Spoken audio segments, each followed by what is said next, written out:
ఎంతోమంది అమ్మాయిలు అబ్బాయిలు అందమైన భవిష్యత్తును ఊహించుకొని పెళ్లి చేసుకొని చిన్న చిన్న కారణాల వలన విడిపోవడానికి కూడా సిద్ధపడుతున్నారు. వారందరి కోసం ఈ చిరు ప్రయత్నం. ఆలోచించండి, అర్థం చేసుకోండి, అందమైన జీవితాన్ని ఆస్వాదించండి.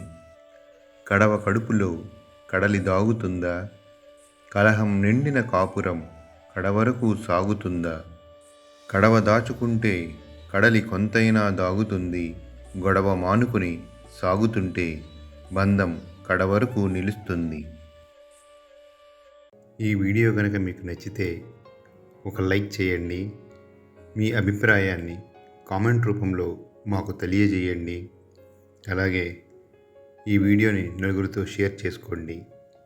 ఇప్పటి వరకు మా ఛానల్ని మీరు సబ్స్క్రైబ్ చేసుకోకపోయి ఉంటే సబ్స్క్రైబ్ చేసుకోండి. కంటెంట్ మీకు నచ్చుంటే మీకు తెలిసిన వారికి కూడా సబ్స్క్రైబ్ చేసుకోమని చెప్పండి. ధన్యవాదములు.